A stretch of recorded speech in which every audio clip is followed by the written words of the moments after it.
বিশেষ করে বিশেষ করে দুর্নীতি হচ্ছে রুটসে, মানে রাস্তাঘাটে বেশি। শুধু রাস্তাঘাটে না, আপনি একটু তলব করে দেখেন স্কুল কলেজে যে ভবনগুলো আসছে সেখানে সেই জায়গায় একটু মানে নজর দিয়ে দেখেন সেখানে তারা কি করছে। এরা তো একটা দল কিন্তু চলে গেছে কিন্তু কিন্তু এরা তো আর চাকরি থেকে ভারত যায় নাই। এরা কিন্তু চাকরি ঠিকই করতেছে। এদের পদক্ষেপ নেন। রাস্তার ভিতরে খাম্বি, কারেন্টের খাম্বি, রাস্তার ভিতরে কারেন্টের খাম্বি রাইখে সেটা পিস হয়। কেন পিস হয়? কিভাবে সম্ভব? এটা কিভাবে সম্ভব? এই পিসটা করা কিভাবে সম্ভব? রুটের ভিতরে খাম রাইখে, কারেন্টের খাম রাইখে কিভাবে সম্ভব? এটা তো বুঝেন না। আগে ছোটোবেলায় দেখতাম, মানে রাস্তা যখন হতো ভ্যাস কাটতে ইঞ্জিনিয়ার আসতো। ভ্যাস কাটার সময় ইঞ্জিনিয়ার দেখতো যে কীভাবে ভ্যাস কাটতেছে। তারপরে দেখতাম মানে খোয়া ফেলাইতো, ইঞ্জিনিয়ার আসতো। খোয়া পিটাইতো, পিটানোর সময় ইঞ্জিনিয়ার আইতো। ওটা হলো দেখতো যে কীরকম পিটান হয়েছে। পিস করার সময় ইঞ্জিনিয়ার আইতো। তারপরে দেখা যেত যে এই যে কীভাবে কতটুকু একটু দেখতাম, এই যে এই প্যারাক ঢুকাইতো, প্যারাক মাপ দিত কতটুকু দেওয়ার কথা শিডিউলে আর কতটুকু দিতেছে। তার এখন মনে হইতেছে এই ইঞ্জিনিয়াররা ওই অফিসে বইয়াই বেতন পাইতেছে।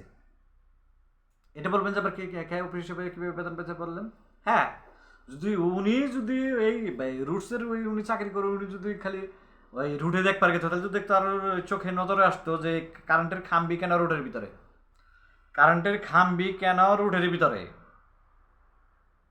উনি তো বিল পাস দিত না। ওই যে মামু খাইছে, মামু খাইছে, মোটা দাগের টাকা খাইছে। দেশের ক্ষতি কইরা ফ্যামিলি নিয়ে আরামসে চলবেন? হ্যাঁ, দেশের ক্ষতি করে এই কারেন্টের খাম্বির ভিতরে যদি একটা ট্রাক বা কিছু লাগে, টিপ লাগে, যদি খাম্বি ভাঙ্গে নিয়ে পড়ে কতগুলো মানুষ মারা যাবে। শর্ট সার্কিট হয়ে কত কতগুলা লোক মারা যাবে। এটা কি ভাবছেন? ঘুষ তো খায় এদের রোডের পাশটা তো দিয়ে দিচ্ছেন।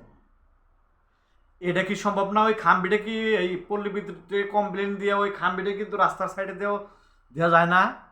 মহাভারত শুদ্ধ, এটা দেওয়া সম্ভব না? এটা দেওয়া সম্ভব না?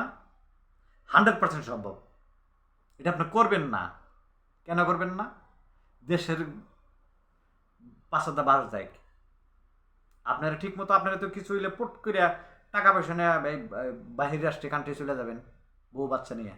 কিন্তু জনগণ সোনার বাংলায় থাকবো।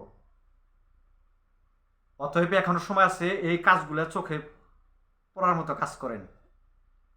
এই কাজগুলো দেখেন, যে কাজগুলো হচ্ছে এই কাজগুলো দেখেন যে খাম্বি কেন রোডের ভিতরে, এটা ইনকোয়ারি করেন। আমি জানি আমার ভিডিও কেউ ভালো লাগবে না, কারো ভালো লাগবে না। এটা মানে বোঝার মতো তারা কেউ বুঝতেই যাবো না, যে এরা যে দেশের কত ক্ষতি করতেছে। এই ইঞ্জিনিয়ারের জন্য এই দেশে যে কত ক্ষতিটা হইল, এই খাম্বিটা, এই খাম্বি কিন্তু আর কি তোলা যাবো?